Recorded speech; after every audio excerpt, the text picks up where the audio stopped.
السلام علیکم دوستانو، امید کوم چې ښه او روغ جوړ باستئ. په دې ویډیو کې به نن موږ ګرامري موضوع باندې بحث کوو او هغه دی ټو بي یا هیلپینګ ورب چې کوم موږ ورته پښتو کې شو کومک کوونکي غړي یا فعلونه.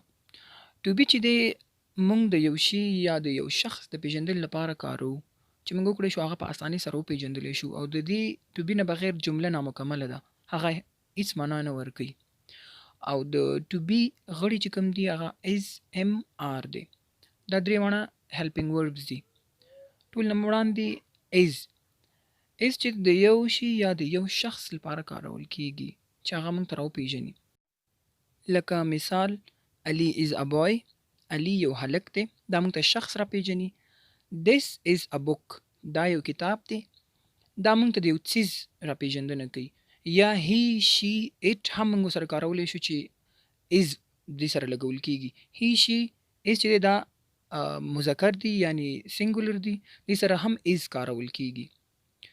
اوس راځو ام چې صرف او صرف د ځان لپاره کارول کیږي، بل هیڅ چیز لپاره نه کارول کیږي. لکه مثال I am a boy، زه یو هلک یم. I am a teacher، زه یو استاد یم. نو دا چې ام چې صرف او صرف د ځان لپاره کارول کیږي او دا ام چې دی دا هیلپینګ ورب یا ټو بي دی.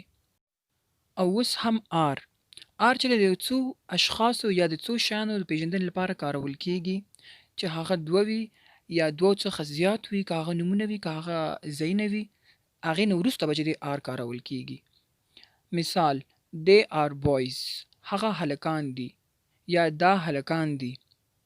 علي and احمد are students، علي او احمد چې دی دا شاګردان دي. دلته اوس علي شو او احمد شو دوه شو، که دې سره موږ دریم نوم هم ولګو یا د هغې نه زیات هم شي نو دې سره به چې دی موږ آر لګو.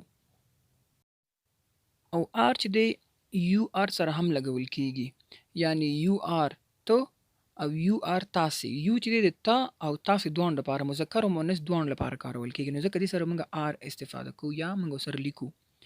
وی آر وی هم موږ ته ویل کیږي، نو وی سره هم موږ آر لګولی شو. یعنی دا ټول چې دا هیلپینګ وربز دي، که ایز چې دی او که ام چې دی او که آر دی، دا ټول هیلپینګ وربز دي، دا موږ سره کومک کوي چې جمله موږ مکمله کړو، یو معنا ورکړي.